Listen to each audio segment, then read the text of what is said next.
Welcome back, everybody. Thank you so much for joining us tonight. Good evening to our friends on the East Coast. Good afternoon to our friends on the West, and good in-between time to all our friends in the in-between spaces, which many of us find ourselves these days. Thanks so much for joining us yet again, or for the first time, at the Bayard Rustin Center for Social Justice virtual headquarters. My name is Robert Zeta-Schreiber. I'm the chief activist here and your host for the Social Justice Power Hour. Next hour, we'll be talking to the phenomenal Adam Gopnik, and I've been looking forward to this conversation for a while. Author of many books, but most recently, Thousand Small Sanities, and what really attracted me to the book was, first and foremost, peppered throughout is a lot of talk of Bayard Rustin, our namesake, and someone who obviously doesn't get enough attention. So we're looking forward to talking about his place in the book and what the book means in context of present times and a whole bunch of other stuff, because this is a very interesting and very, very passionate man. So I look forward to this conversation. But before we do that, as always, I want to tell you what's coming up on the show. Tomorrow night, as always, we have on Tuesdays our queer yoga. It allows our community to get together, to take a breath, both literally and figuratively, and Master Jasmani leads us into virtual nirvana and cleanses our systems, as he says, of a toxic masculinity and a way for us to kind of breathe together. Wednesday, thrilled to have Thomas Frank, author of What's the Matter with Kansas, and more recently, The People Know, A Brief History of Anti-Populism. Nicole Tersini is going to be delightful on Thursday. Meant to Avoid in Art and Life is this wonderful book that is taken from her Twitter account, and social media does have some benefits, tools of the devil and all. It's a really delightful book about mansplaining, and it's told through classical art, and it's wonderful. And then speaking of wonderful, Friday Linsamer is going to be with us, the creator of Queer Kid Stuff. We're going to do a concert and conversation. Linz is, among many, many other things, the host of a TED Talk that attracted over 2 million people. So we look forward to a wonderful night for the kids and for the adults who are kids at heart on Friday. And then I would be remiss if I didn't tell you about what's coming up in the coming month. September is going to be strong. It's going to be strong because of you folks. Nobody comes to talk to me. They come to share time with you, our beloved community. They are so excited about what we've built here over the past 5 months. So coming up, we have film director Carly Ousden. We have Josh Gondelman, who's the author of Nice Try, Stories of Bench Intentions and Mixed Results, also a producer on Jesus and Miro. We have Jill Twiss, who is the author of A Day in the Life of Marlon Mundo and a couple other wonderful kids' books that deal with really important subject matter. Peter Cooper, who's an illustrator, author, and journalist, been doing this for 3 decades, and I cannot wait to talk to him about the work that he's accomplished. Renowned folk artist David Brzezinski is going to do a concert. I believe he's doing the Bob Dylan songbook for us. Jose Vilzon, who is a wonderful educator and activist, will be with us. Kurt Anderson, Evil Geniuses, The Unmaking of America, such an important book right now, and I can't wait to have that conversation. Brian J. Jones, who did these 4 biographies. If you were the biographer of one of these folks, it'd be more than enough. But Washington Irving, Jim Henson, George Lucas, and Theodore Geisel, otherwise known as Dr. Seuss, he has some stories to tell and some inspirational time to be had. Martha Jones is going to be with us, the author of Vanguard, How Black Women Broke Barriers, Won the Vote, and Insisted on Equality for All. And Sam Park, who I'm sure you all saw last week, did the LGBTQI keynote at the DNC and is the first openly gay representative in the House in Georgia. So thrilled about all these folks coming up. And last but certainly not least, we also have Elise Hogue, who's the president of NARAL Pro-Choice America.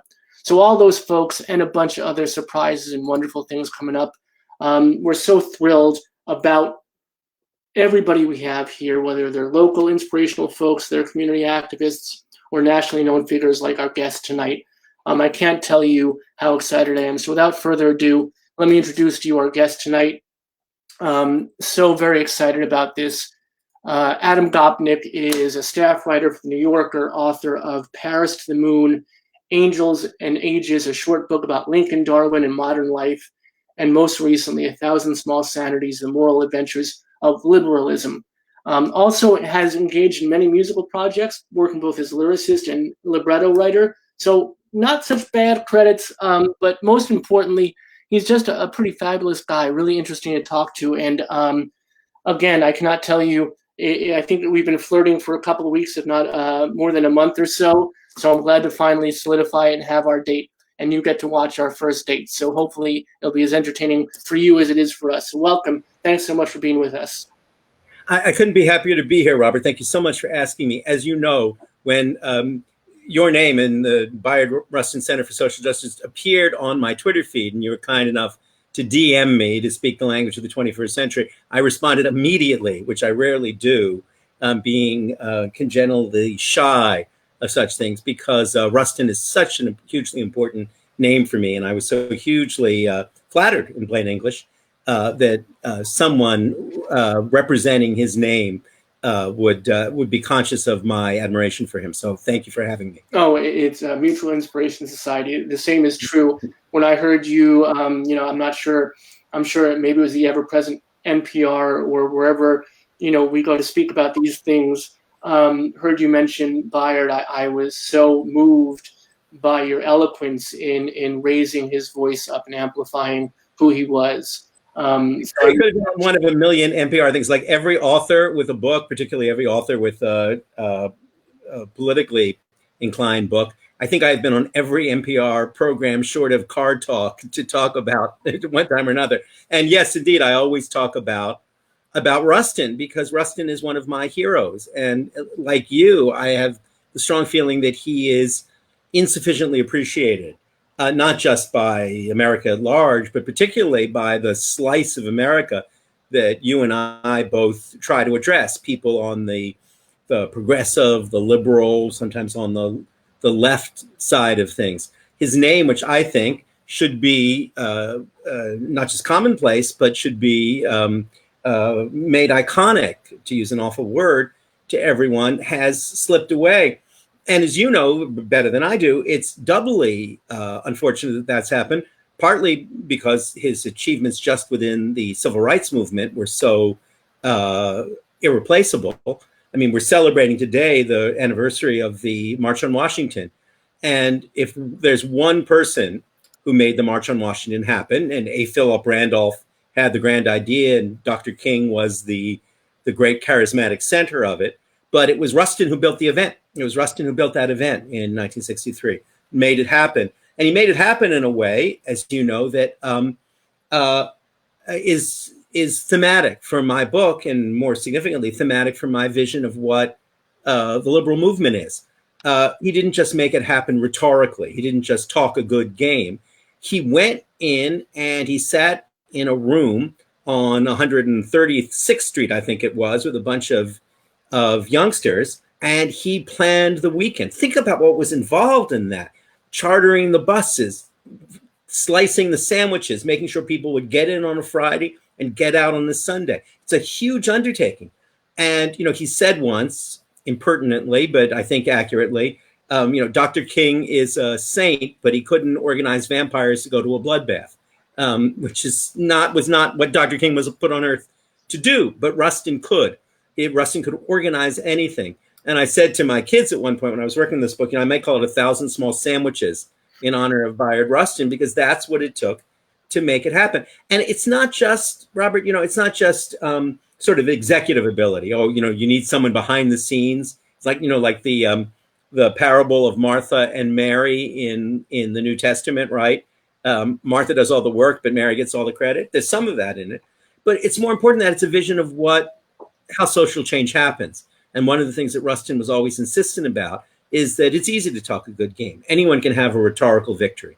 But to actually make change happen means you have to devote yourself to the nitty gritty. You have to think about how you get the people into Washington and out of Washington. You have to build a frame around the most elevated rhetorical gestures. And the elevated rhetorical gestures don't have any carry through unless they're illuminated by a plan, by a pragmatic, by politics, what we're going to do next. So in all those ways, Rustin would be inspirational. But in addition to that, he's in so many ways, to use the term of the moment, for good or ill, and I try to avoid contemporary jargon, but it falls in place there. He was the first intersectional hero. He was a gay man and African American. I believe he said once he was arrested 25 times, 24 times for being black, once for being gay, which was not the term used at the time. For being homosexual is actually what he said. And as you know, that created enormous difficulties for him within the civil rights movement. There were a lot of people in the civil rights movement, heroes of the civil rights movement, really, who were deeply suspicious of collaborating with a man who, if not openly gay, was universally known to be gay at that time. And figures, who we otherwise might greatly admire, who we otherwise do greatly admire, who were close to Dr. King, were very suspicious of Rustin. And as you know, he was excommunicated from the civil rights movement, from the King Circle on several occasions, always called back because his talents were so irreplaceable. But his struggle, which I think is beautifully detailed both in his letters and in that terrific biography that John D'Amelio wrote of him, his struggle to come to terms himself with his own sexual identity is a very moving part of his story. It took him a while to be willing to assert that that was another civil rights struggle for him. And his ability to end his life recognizing himself both as someone who was struggling as an African American and was struggling as a gay American for social justice. Boy, can you imagine a more prescient, a more contemporary story than that? So when I say he's wrongly overlooked, it's true on so many fronts at once. Yeah, I mean, it's a tremendous understatement. We could talk about Bayard alone for the full hour, and we'll spend a few more minutes. But I do want to talk about the book and your journey too. But yeah, I mean, when we tell people, because I'm sure you also. It's like the Sermon on the Mount. You talk about his work and you preach about what he's done, and he inspired the Freedom Riders. He literally brought nonviolence to the movement. He went to India, studied with disciples of Gandhi, came back to King. At the time, King had armed guards. King had guns in his house, and we can argue the merits of that, rightfully so, probably because his family was being threatened physically, emotionally, psychologically every day. But they argued, and I used to think it was an apocryphal story, but it's actually fact. They argued from dusk to dawn, and at dawn, King threw the guns out. And that's when the movement really took wing. Right. Well, and what's so important about that, too, and it's never been more relevant than it is tonight when we sit at this, what is for me the low point in American history, certainly since 1968, and in many ways since 1864, since the height of the Civil War. We've never before seen profoundly authoritarian, anti-democratic forces so vengefully inflamed, so armed to the teeth in the most literal sense as they are tonight. And Rustin's commitment to nonviolence, exactly, and what in that remarkable night, which would make a great play, by the way. I've often thought it would be well worth writing. You mentioned that that's one of my passions is the theater, and it is, and that's one of the great stories of American life. Rustin's idea of nonviolence was not, as some people might be inclined to think now, timid or recessive or unaggressive. It wasn't that he shrank from conflict. On just the contrary, it was a way of arming his search for justice, his search for freedom, liberty, in the most potent way it could be. And exactly as you say, it was what he had learned from Gandhi, that the oppressor has an easy time crushing a violent challenge, but oppressors have a horribly difficult time crushing a nonviolent challenge, exactly because it just goes on. It just goes on. You can put everybody in jail, and they're still, as with Gandhi, as with Dr. King, as with Bayard Rustin, they're still engaged in it. In another way too, Robert, it complicates it because, one of the things I've thought about often, and as you can hear tonight, and you'll know from reading my book, I admire Rustin as much as I admire anyone in the pantheon of the great makers of moral liberalism, of active liberalism that stretch back to John Stuart Mill and on into our current day. But Rustin was a totally dedicated pacifist to the point, as you know, he went to prison in the Second World War rather than join the army. And of course, as a Jewish American, I have complicated feelings about that, right? That the need to enlist in the fight against the Nazis was essential, it seems to me. So, like any hero, the difference I've often thought, Robert, between a saint and a hero is that a saint is flawless and a hero always has one fascinating flaw. My wife and I are reading Homer's Iliad this summer, and what's so moving about it is all these great, larger than life Marvel Universe heroes. Each one has and this is what distinguishes them, I think, from the Marvel Universe heroes. Each one has an identifiable flaw. Agamemnon has pride, Achilles has anger, and so on. And so Rustin is not a perfect man in any way, and that's exactly what makes him so moving and so challenging to think about. And so what brought you? And let's now, because we've been talking, for almost 20 minutes now, and haven't even really mentioned the book. And the book came out, if not about a year ago. That's right. But you mentioned the word prescient, and that's what this book is. A year ago this book was published, but now is its moment. Now is when we need to read it. So I want to say to everybody, please, as you know, when we have an author on the show, we ask you to support. And there's no author I have on that I don't think the book is worth not only reading but having in your library.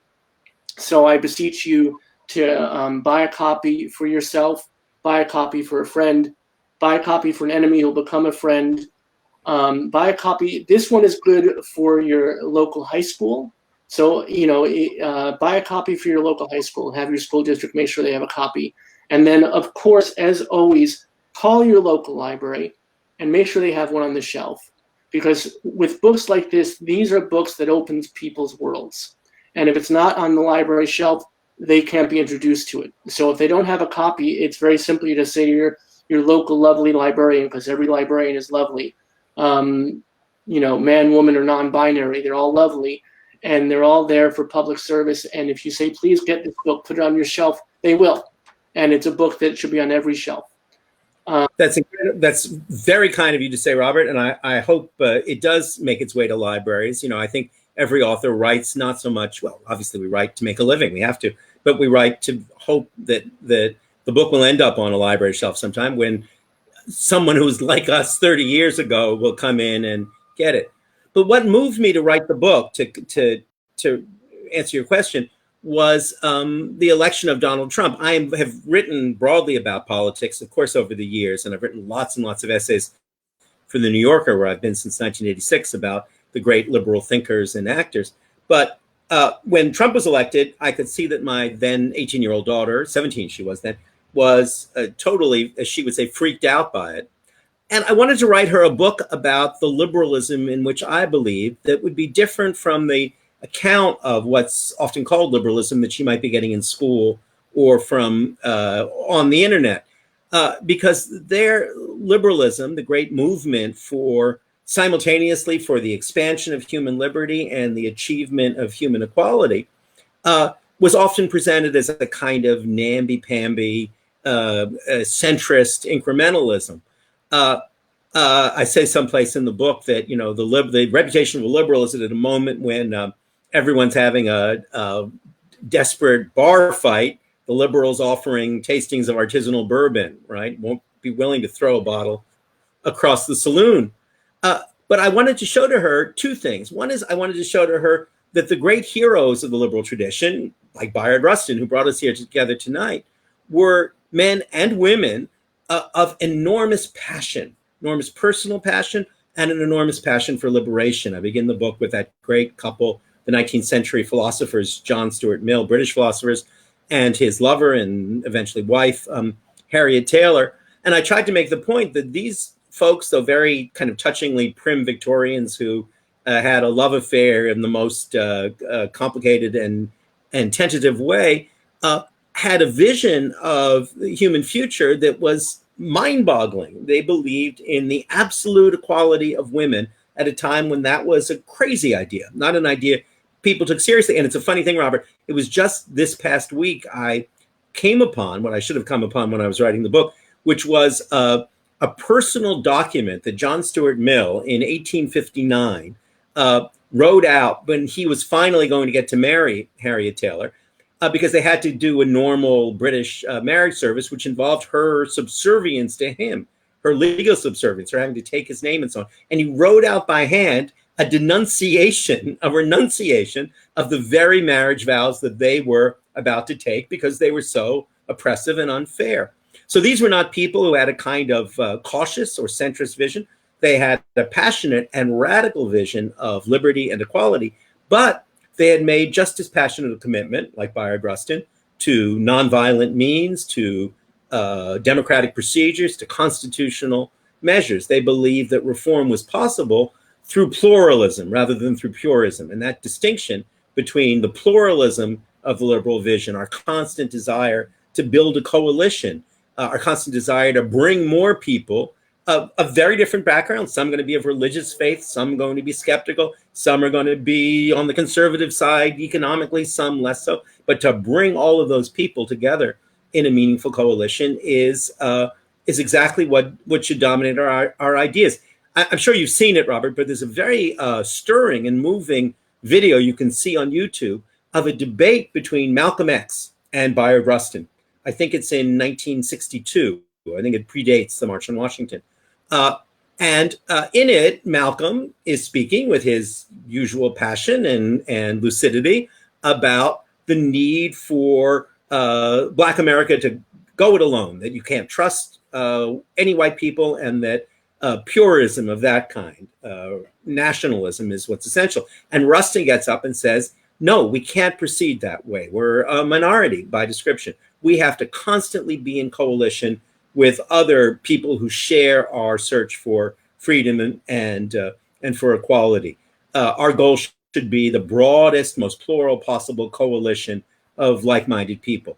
And that's exactly, for me, the fulcrum which distinguishes the purism of leftism from the pluralism of the liberal tradition. So I wanted Olivia to be aware of those great heroes and heroines. And the other thing I wanted to do, which I hope this book succeeds in doing, is I wanted to give her the most honest possible account of all the attacks on the liberal tradition that have come up from the left and from the right. And I wanted those attacks, and as you know, they take up much, if not most, of the book. And I wanted those attacks to be as accurate as I could make them, and I wanted them to be as sympathetic as I could possibly make them. I wanted to enter into the minds and hearts of the critics, passionate, vehement critics of liberalism, as fully as I could, so that she could fully understand what people hated about liberalism. It's a chapter called Why the Left Hates Liberalism, a chapter called Why the Right Hates Liberalism.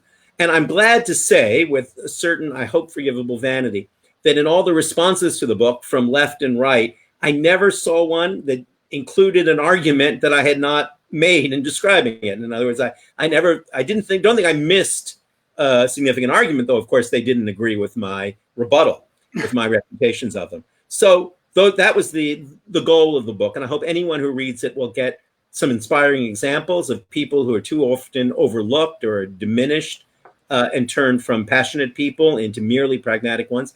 And I hope, too, that you'll get an honest accounting of the nature of the battles that have and still to this day inflame our world. There's so much there's so many threads I want to pull at that. I do want to mention that our great volunteer, Chris, as always, is in the comment section to kind of give our viewers links and ways to connect both with you on your website, your Twitter feed, and to buy the books, the bookshop.org link that we have. And also, this is the YouTube link to that Bayard Rustin Malcolm X debate. For those who are interested, it is in the comment section. You can find it there to watch after our delightful conversation. So that was the other thing, and I'm so glad that you brought it up about the book. That, of course, Bayard Rustin being mentioned is fantastic, and it inspired me to pursue it further. But it wasn't until I found how much humanity you put in the book, and that familial connection is something that's so important to me. I think both professionally, because the center is built on a beloved community, as any community center should be, but personally too. I mean, it's what my parents brought to me, and that's why I do this work. It's what my wife, who's a public defender, brings to me. My son's a musician whose music is about reaching out to diverse communities. So family is so important. And this book could have been really dry. There's such potential for it to be a treatise on all these ideas, but you bring your daughter into it, and you bring this letter to her, and it's a one long letter. That's right. Also, the language is so beautiful, and something you wrote really spoke to me. And again, it's totally almost antithetical to what we're talking about in the language of it. But you say this.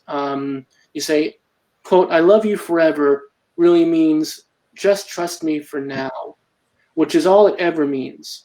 And we just hope to keep renewing the now year after year. And I'm sorry. No, please go ahead.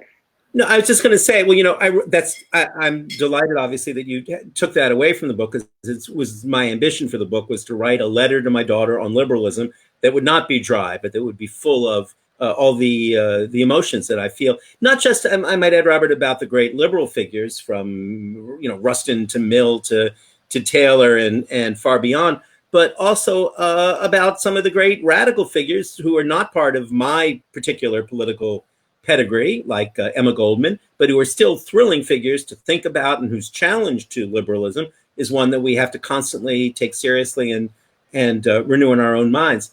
You know how I wrote this book, though? It's funny you mention your son is a musician. My son at this point was a musician. He was a music major in college, but with an interest in philosophy. And over one summer month, 2 years ago, I sat down every morning with coffee, and I talked these chapters through with them. I said, so here's what I'm going to say in defense of liberalism against the left-wing attack. And they listened and they argued with me. My daughter, at that point, somewhat from the left, my son, somewhat from the right, because he was very interested in the philosophy of Leo Strauss, for instance, and in Heidegger, and in many of the great continental thinkers who had a tragic turn of mind. So the book is truly a family enterprise in that way. It was produced by my bouncing ideas off of the firm concrete walls of their young and stern minds. But in a deeper sense, too, I do think that that's, again, thematic to the book. I think that liberalism too often gets caricatured as the pursuit of isolated individuals, that it's against community, that it's not involved with community.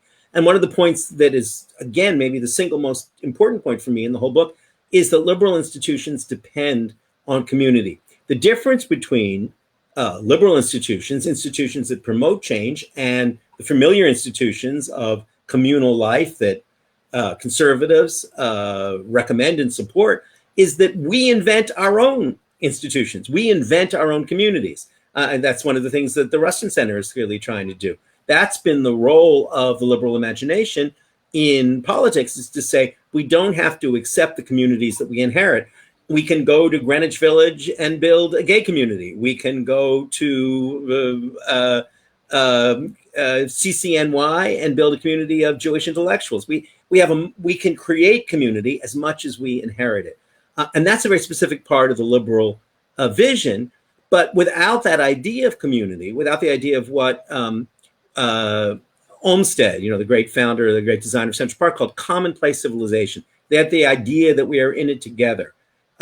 Just not to throw another name out, but because it's always seemed so important to me, Adam Smith, the great founder, supposedly, of the free market vision, has been totally misrepresented by the Wall Street journals of the world. Because what was central for Adam Smith was not the idea of the free market, but the idea of social sympathy, the idea of the spark of social sympathy that brought people together, which enabled them then to begin to deal with each other in a responsible way in markets. And this is not an abstract idea, because we've lived through in the past 30 years in the horrific experience of Eastern Europe, what happens when you have free market economics without pre-existing institutions of social trust and social providence. If people feel that they are going to be treated safely, they're going to be treated with trust in the society, then we can talk about free market economics. If we don't have those liberal institutions of trust, all we'll end up with is a kleptocracy, which is exactly what happened in Eastern Europe.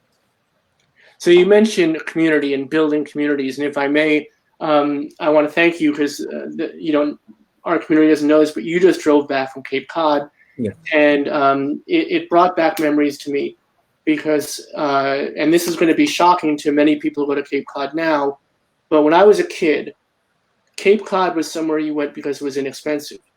At that time, my parents were not, as financially well off as they are now, thankfully. But so they wanted to find a family vacation for us that would be affordable and be special. So we drove 7 some odd hours to Cape Cod. And what was magical about it, at 7, 8, 9, 10 years old, we walked the streets of Provincetown. And I'm sure this was so very meaningful to me, although not knowing it at the time, to see men and women holding hands. Absolutely. To go to drag bars and see drag performers, to see people expressing love in a way that you didn't see almost anywhere else. Well, whenever I'm talking about, and I actually did a conversation with Andrew Sullivan, who lives in Provincetown, in the course of doing this book, and that's exactly my image of what I mean by self-created liberal community. You go to Provincetown in the summer, exactly, and you see a micro world that gay people have created, in which they can enact and explore their own sexual identity without fear. Exactly what Rustin never had or didn't have till relatively late in life, that is, ability to express your sexual identity without guilt or fear or fright. And I think that's so. It's funny though you mentioned that, because we have been going to the same house on Cape Cod for 36 years, if you can imagine it. Our going there far predates even our having children, my wife and I.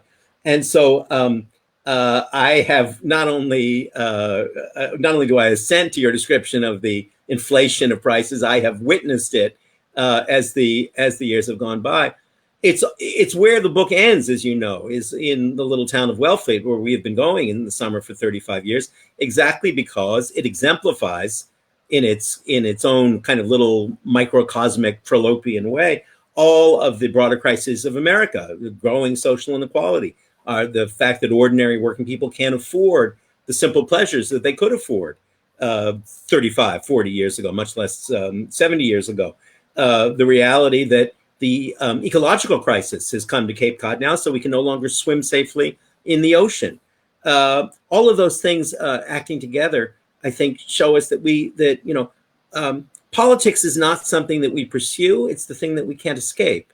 Even when we go away for the summer, you can't go to Wellfleet without being piercingly aware, if you have any consciousness at all, of the problem of social inequality, of the decay of the middle class, of the environmental crisis, and so on.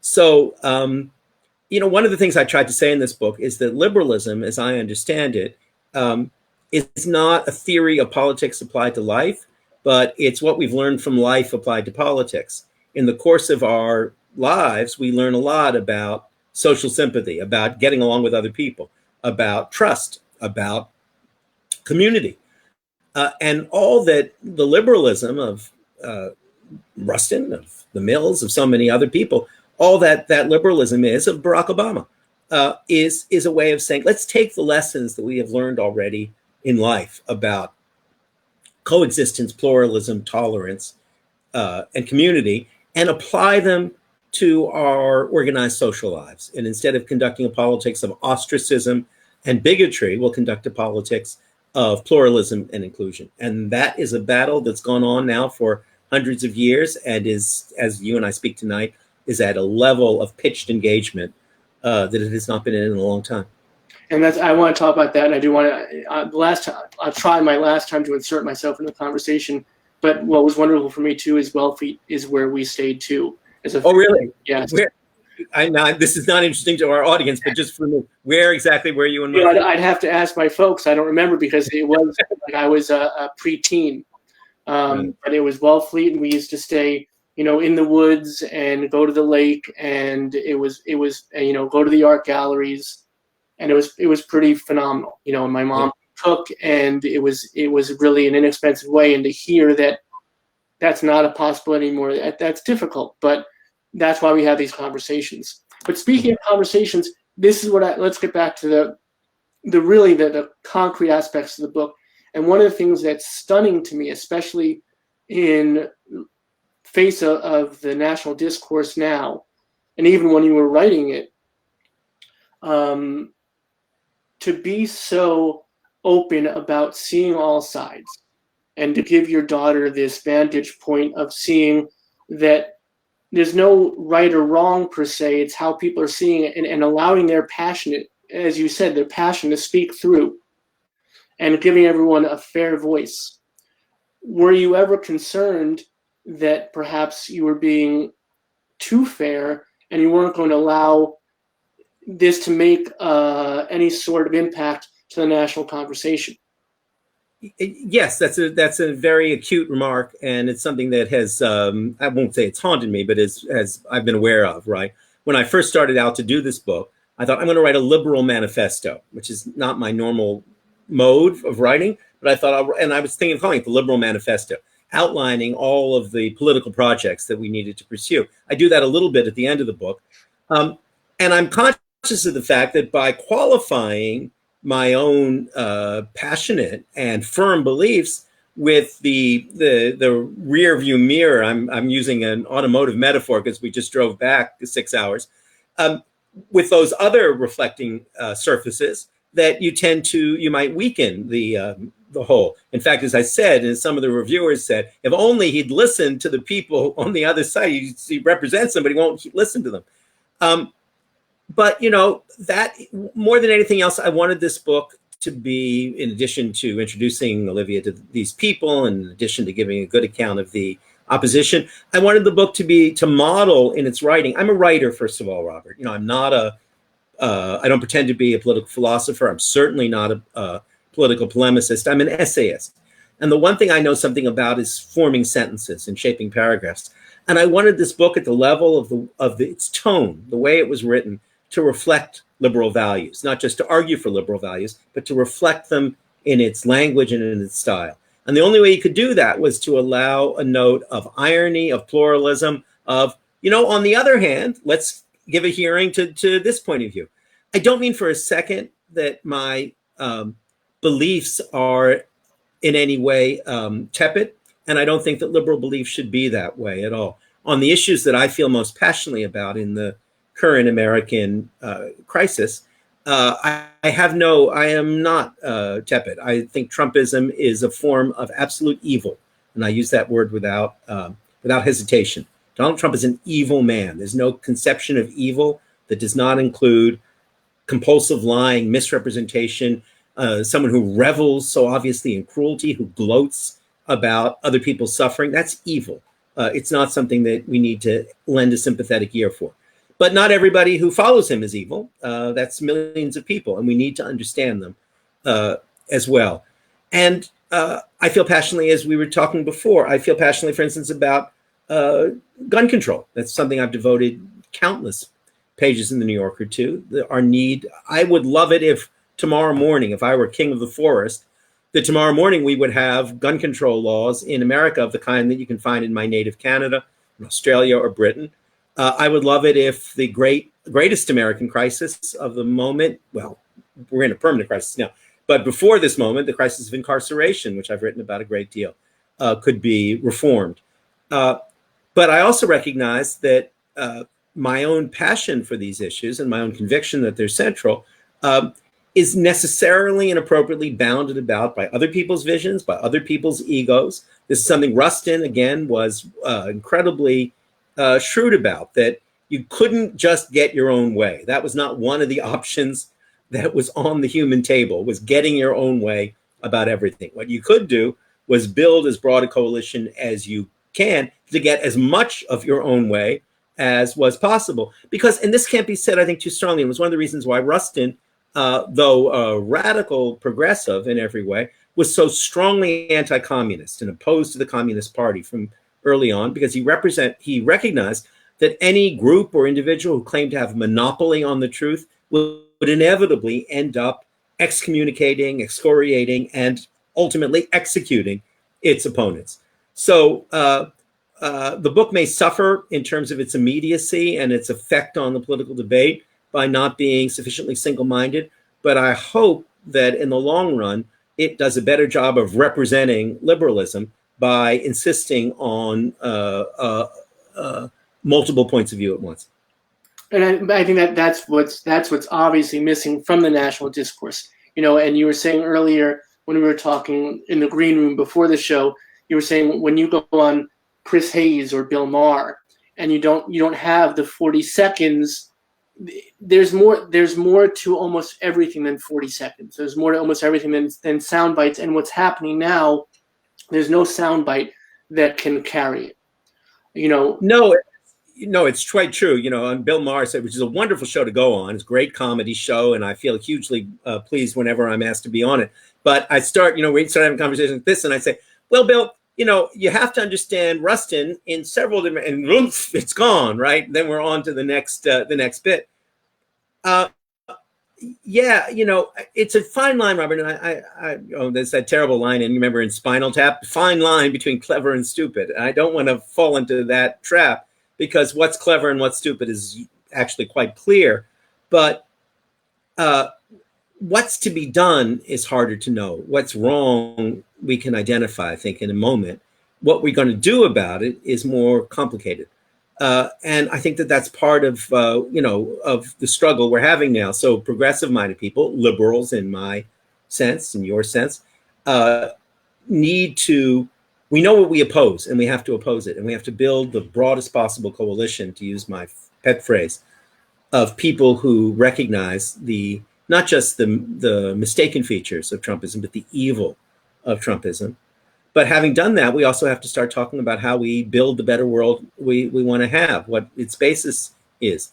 For me, that includes things like embracing Rustin's doctrine of nonviolence, embracing it, again, not as a doctrine of retreat and fear and, I don't want to have a fight with anybody, but as the most aggressive, as the most shining doctrine of self-confidence, security that we can have, and so on. So I think that our conversation on our side of the aisle is only just beginning, but I do think we have to have clarity about that we're in for the fight of our lives. The next 6 months is truly going to be the most momentous election since the election of 1864. And I say that without hysteria, but that's just the case. And that's also something interesting. You mentioned, you quoted Spinal Tap. And I think that another very, very telling quote from Spinal Tap is, I feel like people are up to 11 now. People are tuned up to 11. And the kind of conversation we're having, it's at like a 3 or a 4. Because that's the only way that you can really have a meaningful conversation, but nobody's hearing it.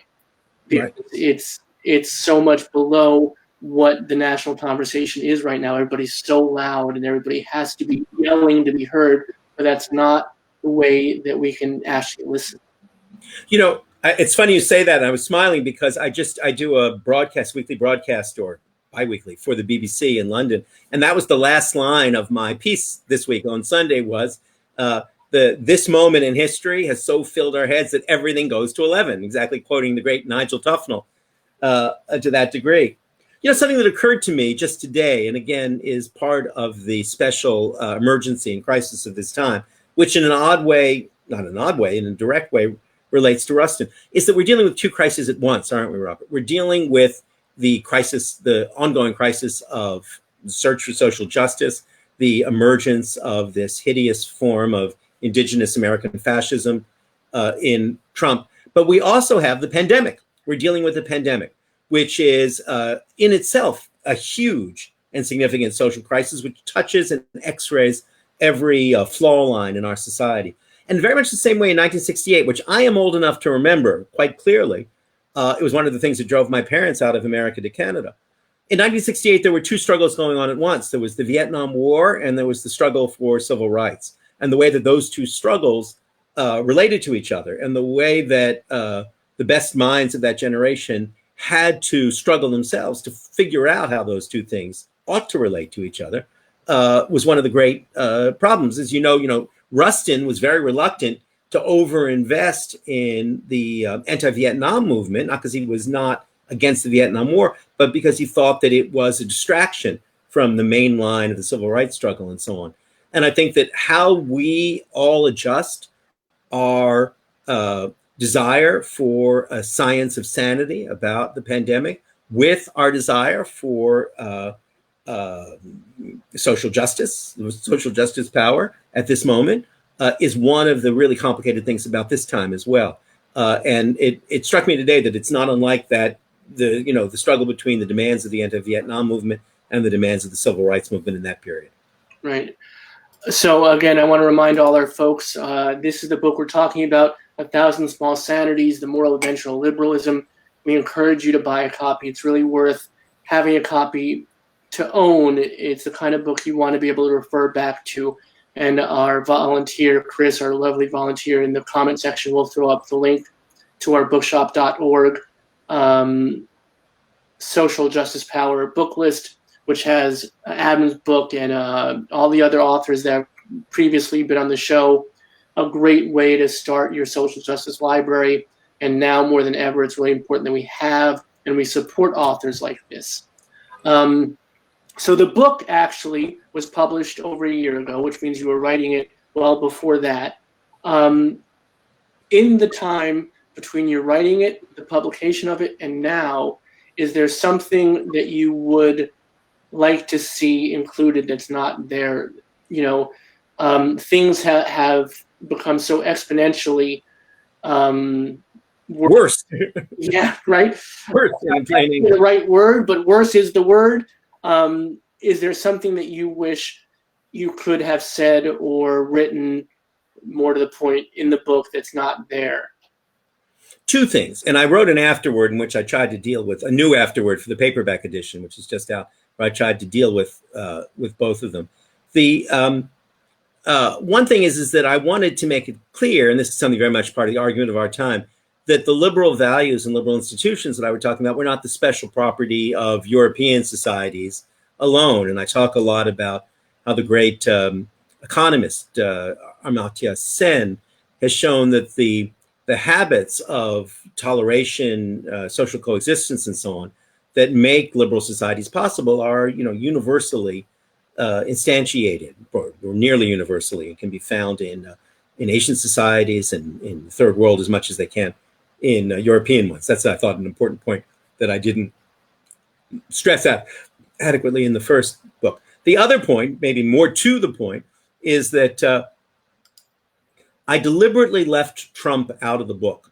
Trump's election is as they say in screenplay writing classes, the inciting incident of the book, what caused me to write the letter on liberalism to Olivia, my daughter.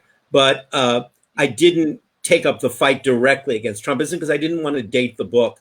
But I now somewhat regret not having done that, because I think that we need to confront head on the gravity of the emergency that we're looking at. And I suppose because, as well, I am one of those people who believe, and it's one, as you know very well, one of the kind of the hottest and most contentious issues among liberal-minded and radical-minded and progressive-minded people right now, is to what degree does Trump represent simply a continuation by other means of the politics and beliefs of the Republican Party over the last 20 years, and to what degree is Trump a genuine departure from those attitudes and beliefs? And I am, to be honest, of the mind that though obviously Trump could not have triumphed without groundwork and a path laid for him by reckless and self-interested and selfish people before him, I do think that the particular strain of authoritarianism, particular strain of, for lack of a better and the only appropriate word, of fascism that Trump represents, I do think that that's a new departure. And as a consequence, this is immediate consequences for how we think about what we do next. As a consequence, I am not one of those who thinks that the contribution that can be made by conservatives, by ex-Republicans, is trivial. On the contrary, we're talking about that broad Rustinian coalition. I think that they're an important part of it. We can differ with people passionately and significantly, even about issues like gun control and incarceration, things that I feel particularly strongly about. We can't go on at all if we have a significant part of our politics, like the President of the United States, who are in principle opposed to the idea of the oscillation of power, who are in principle opposed to the ideas of the toleration of a broad range of beliefs, who are in principle opposed to democratic principles. I can argue for the next 100 years, if I were so lucky, with principled conservatives. I think I'm right. I think they're wrong. I think that what distinguishes them is that liberals believe that reform is always necessary and reform is always possible. And conservatives doubt that. We can have that argument indefinitely, and I'll be glad to have it. We can have an argument with people who believe that our view is inherently illegitimate. We should not be allowed to speak. That those of us who write for magazines are the enemy of the people. That opposition is criminal. Those are the distinguishing marks of authoritarianism. It's been the distinguishing marks of tyranny since the beginning of time.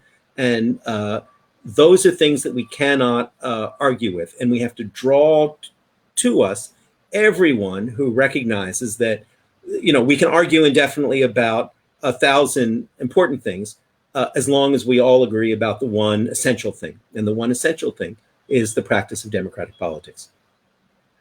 That's beautiful. Thank you, and so important. And as we, go full speed into September, and we're looking at, 60 some odd days until the election, that's such an important thing to keep in mind and to bear how important getting out to the polls and getting out to make sure that our voices and our votes are counted. And it's terrifying to think that even that is in jeopardy. It's in total jeopardy, and you have to recognize, and you recognize in the pit of your stomach, because you better recognize it now, that Trump has no intention, a fundamental belief in a fair election. Look, I opposed George W. Bush from the beginning. I wrote passionately against the Iraqi war, directly and indirectly. My book on Darwin and Lincoln, Angels and Ages, was another kind of plea at the height of that moment for rationality and liberal values. But I don't think any of us doubted at some point that if George Bush had lost the election in 2004, that he would have stepped down like a Democratic leader. I don't think any of us believes that November 4th, that Donald Trump is planning to step down easily as the president. We have to face that reality. And therefore, we have to bring together, as I keep repeating this, I know, Robert, but I think it's so vital. We have to bring together as large a coalition of people against it, too. If there's one thing the history of the 20th century teaches us, it's that when those of us on the left, whether you're on the liberal left, where I am, whether you're on the radical left, where a lot of my friends are, that when those of us on the left practice a politics of purism, I don't want to have anything to do with you. You're just as bad as the fascists. You're just as bad as the Nazis. You guys, you're the social democrats. We don't want anything to do with you because we're the communists. Whenever people on the left practice a politics of purism, it's catastrophic. It's absolutely catastrophic. The only times when we can sustain our values is when we practice a politics of pluralism. And the next 90 days are going to be a test of that faith. Indeed. So give us something to look forward to, which is, and these things matter. I'm not being flippant. What are you working on next? Because I know that the book came out a year ago. You did a wonderful after piece for it, for the paperback edition. So what's next? What can we hope to see from you next? Well, I can answer sort of in the micro future and then the macro future. Micro future, I've worked for the New Yorker magazine. I'm a citizen of the New Yorker magazine. This is something that makes me enormously proud, and I feel the burden of its history. I have a long piece coming up, I hope, in the next few weeks about a real hero of the movement against incarceration. Formerly incarcerated man himself has devoted his life to the well-being and the recovery of previously incarcerated people. That's my next long piece in the magazine. I'm working on a book about a non-political subject, blessedly, about, well, except in the sense that everything is, about the nature of mastery, how we learn to do things. And I'm writing another musical. Essays are my vocation, but musicals are my passion. And I'm working on one right now with David Shire, wonderful composer I collaborate with, about the invention of the love song in the court of Eleanor of Aquitaine in the 12th century. It's called Troubadour right now. And it's about, it has a political dimension because the troubadours came to France from the Crusades, from their experience of those horrible wars, having absorbed the music of North Africa, of the Saracens and Moors, and they brought the idea of the love song to America. So if we're lucky and things don't go as horrifically as they can, they might. I hope that musical will be up sometime in the next couple of years. That sounds wonderful, and the Power Hour will be here. So if you ever want a virtual premiere, we'd be thrilled and honored. I would love it. I would love it. One of the things that's great about the American musical is it's a way of practicing politics melodically. It's a way of practicing politics without preaching politics. And one of the great parts of that tradition, and things like A.Y. Harburg's Finian's Rainbow in Hamilton and Lin Miranda's Hamilton, is that you can offer a vision of the way the world ought to be that's as pleasing as you hope it is potent. And that's one of the reasons why I love the form. The last musical I did, which you can find on Spotify now, called Our Table, was about that too. It was about the struggle of a small restaurant in New York, near the Green Market in New York, to survive at all. And now that struggle for restaurants in New York to survive has gone from being the subject of a musical to being one of the great social subjects of our time. Restaurants not just being places to eat, but places where human beings have invested their lives, their savings, their values. And right now we're in a crisis of those little mid-sized and family restaurants in New York. So I hope that my musical will give a little solace, Our Table, to the people in the midst of that struggle too. So this is what I love about what I loved about your writing when we first started this hour, and now honestly what I love about you as a person is that you find a way to take the macro and make it micro and make it something that's meaningful for all of us. You find a way to bring your family into what is usually a political discourse and allow it to become human, allow it to become a living, breathing thing for all of us.